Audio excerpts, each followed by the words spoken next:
24일 주일 아침입니다. 말씀의 자리를 사모하는 주일 되시기 바랍니다. 우리 찬송가 365장 함께 찬양하시겠습니다.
오늘 하나님께서 우리에게 주신 말씀은 열왕기하 19장 1절에서 13절까지의 말씀입니다.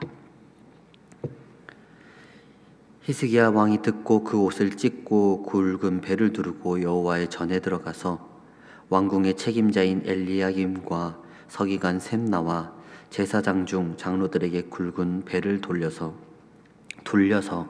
아모스의 아들 선지자 이사야에게로 보내매 그들이 이사야에게 이르되 히스기야의 말씀이 오늘은 환난과 징벌과 모욕의 날이라. 아이를 낳을 때가 되었으나 해산할 힘이 없도다. 랍사게가 그의 주 아수르 왕의 보냄을 받고 와서 살아계신 하나님을 비방하였으니 당신의 하나님 여호와께서 혹시 그의 말을 들으셨을지라. 당신의 하나님 여호와께서 그 들으신 말 때문에 꾸짖으실 듯하니 당신은 이 남아있는 자들을 위하여 기도하소서 하니라. 이와 같이 히스기야 왕의 신복이 이사야에게 나아가니 이사야가 그들에게 이르되 너희는 너희 주에게 이렇게 말하라. 여호와의 말씀이 너는 아수르 왕의 신복에게 들은 바 나를 모욕하는 말 때문에 두려워하지 말라. 내가 한 영을 그의 속에 두어 그로 소문을 듣고 그의 본국으로 돌아가게 하고 또 그의 본국에서 그의 칼에 죽게 하리라 하셨느니라 하더라. 랍사게가 돌아가다가 아수르 왕이 이미 라기스에서 떠났다 함을 듣고 림나로 가서 아수르 왕을 만났으니 왕이 거기서 림나와 싸우는 중이더라. 아수르 왕은 구스 왕 디르하가가 당신과 싸우고자 나왔다 함을 듣고 다시 히스기야에게 사자를 보내며 이르되 너희는 유다 왕 히스기야에게 이같이 말하여 이르기를 내가 믿는 내 하나님이 예루살렘을 아수르 왕의 손에 넘기지 아니하겠다 하는 말에 속지 말라. 아수르의 여러 왕이 여러 나라에 행한 바 진멸한 일을 내가 들었나니 내가 어찌 구원을 얻겠느냐. 내 조상들이 멸하신 여러 민족과 곧 고산과 하란과 레셉과 들라살에 있는 에덴 족속을 그 나라의 신들이 건졌느냐. 하맛 왕과 아르밧 왕과 스발 왕의 성의 왕과 해나와 아와들의 왕들이 다 어디 있느냐 하라 하니라. 아멘. 이것은 우리 주님의 말씀입니다. 오늘 이 시간 말씀을 듣는 대부분의 어른들이 저보다 오랜 시간을 살으신 분들이실 것입니다. 여러분의 시간들을 생각해 보셨을 때 여러분의 삶 혹은 여러분의 신앙을 단단하게 만들어줬던 시간은 언제이십니까? 행복하고 즐거운 시간이 여러분을 단단하게 만드셨습니까? 혹은 아슬아슬하며 위기를 이겨내야 하는 시간들이 여러분들을 단단하게 만드셨습니까? 저는 아슬아슬하고 혹은 위기를 이겨내야 하는 시간이 저를 단단하게 만들었다라고 이야기를 합니다. 아마 대부분, 모두가 그렇진 않겠지만 대부분의 사람들이 아슬아슬 혹은 위기의 시간이 자신을 더욱 단단하게 만들었다라고 이야기를 할 것입니다. 이러한 삶의 모습은 신앙과도 연결이 되어 있습니다.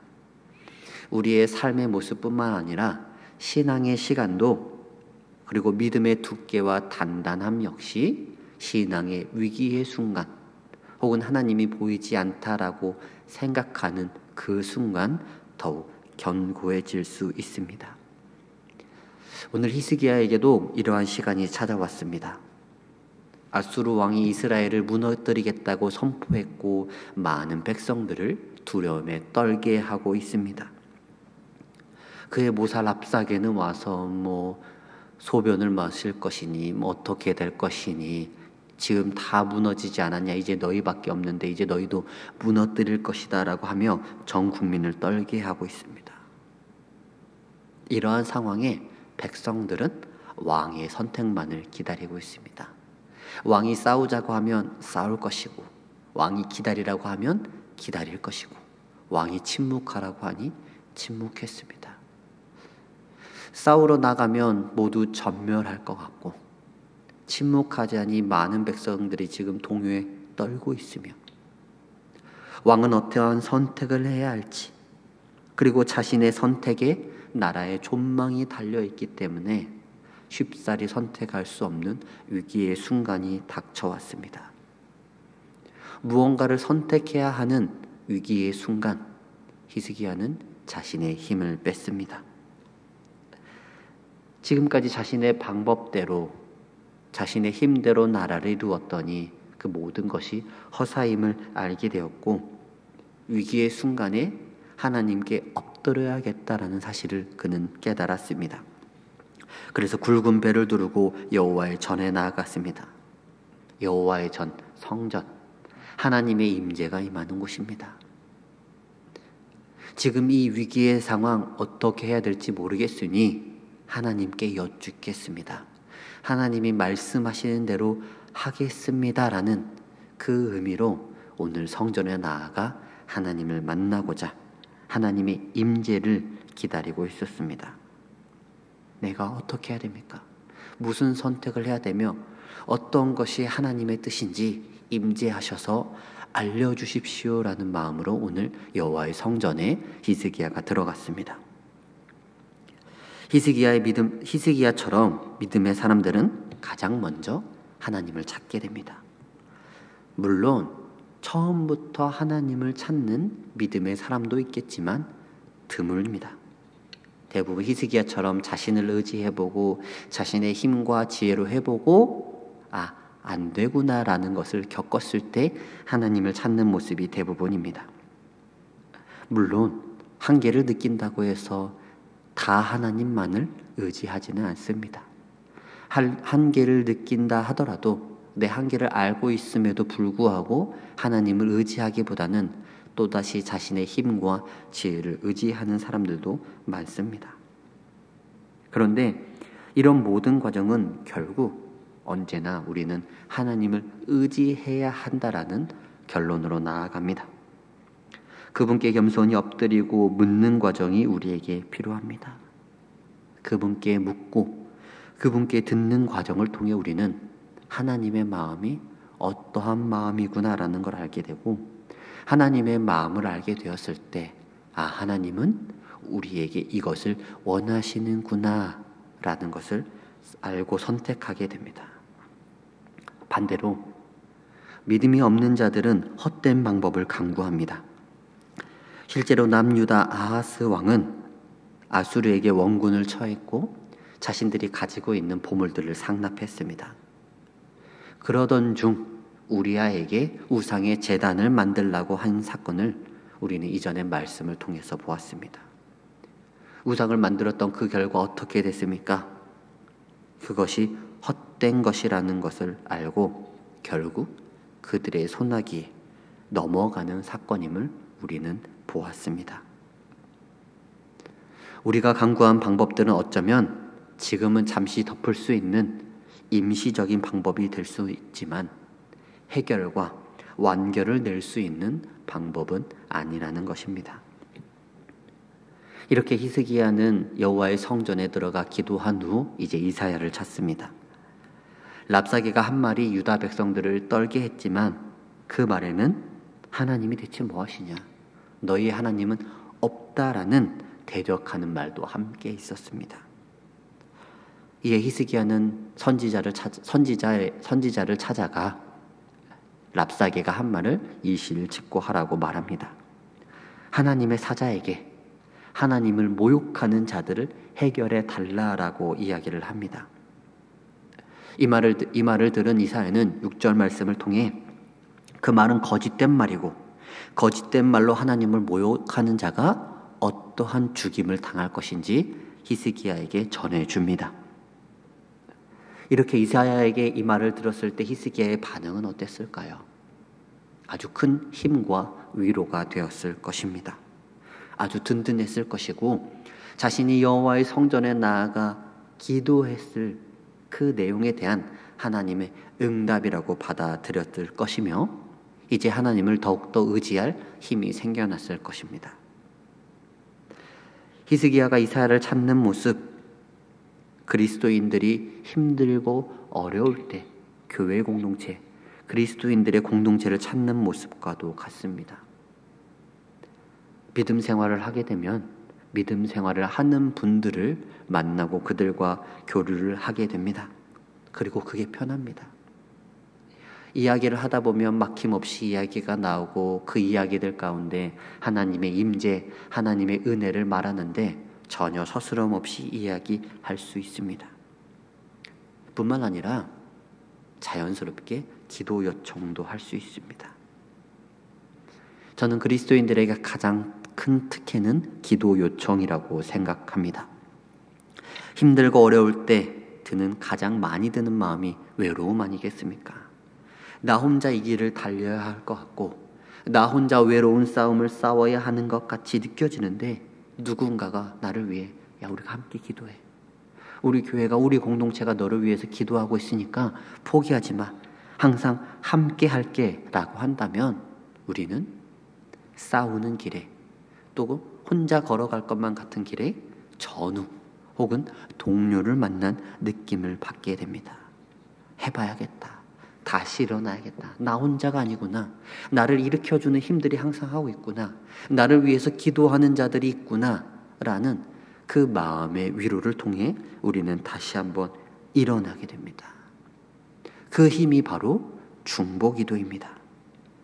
지금 히스기야는 이사야에게 나라를 구하는 외로운 싸움에 같이 서달라고, 같이 기도해 주라고 믿음의 사람에게 요청을 하였고 그 기도 요청에 히스기야는 단숨에 응답합니다. 내가 함께 하겠다. 여호와께서 함께 하시니 우리 같이 일어나 보자. 이게 그리스도인들의 특권 아니겠습니까? 위기의 시간이 생각보다 예상보다 오래 지속될 때 우리의 믿음은 흔들릴 수밖에 없습니다. 맡긴다 하지만 계속되는 어려움 앞에 일어설 수 있는 사람이 얼마나 되겠습니까? 넘어질 수밖에 없습니다.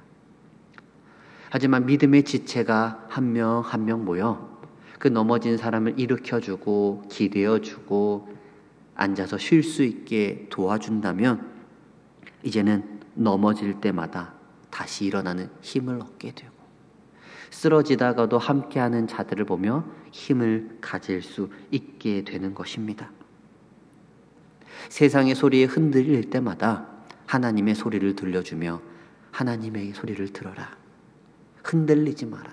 저들의 공포스러운 거짓 목소리에 흔들리지 마라라고 우리의 곁에서 이야기해 주는 사람이 필요합니다.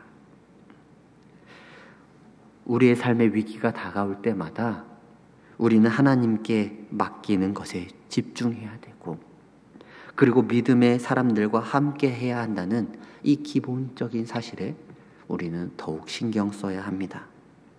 잠언에서 이야기합니다. 싸울 날을 위하여 마병을 준비하거니와 이김은 여호와께 있느니라. 위기의 순간마다 싸울 수 있도록 항상 믿음의 동료라는 마병을 든든하게 준비하시기 바랍니다.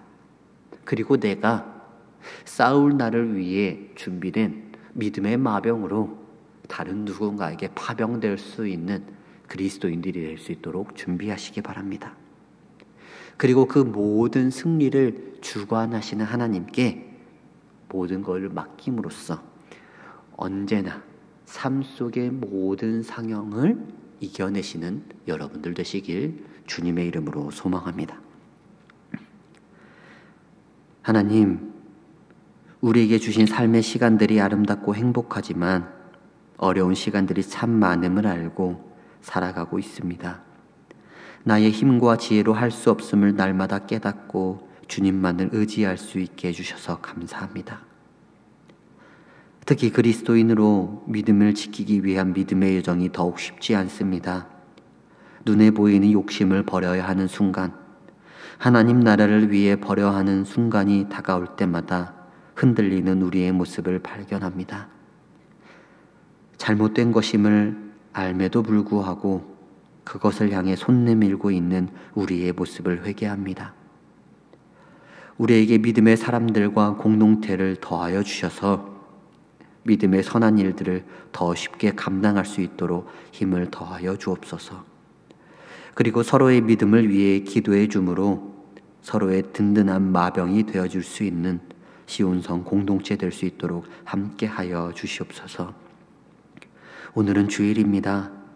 말씀으로 인해 찔리게도 하시고 위로받게도 하시고 결단케도 하시고 순종하게도 하심으로 은혜의 예배 시간 되도록 주여 함께하여 주시옵소서. 은혜 위에 은혜를 사모합니다. 하늘의 문을 여시고 은혜를 넘치도록 부어주실 예수님의 이름으로 기도드립니다. 아멘. 하늘에 계신 우리 아버지, 아버지의 이름을 거룩하게 하시며 아버지의 나라가 오게 하시며 아버지의 뜻이 하늘에서와 같이 땅에서도 이루어지게 하소서. 오늘 우리에게 일용할 양식을 주시고 우리가 우리에게 잘못한 사람을 용서하여 준 것 같이 우리 죄를 용서하여 주시고 우리를 시험에 빠지지 않게 하시고 악에서 구하소서. 나라와 권능과 영광이 영원히 아버지의 것입니다. 아멘.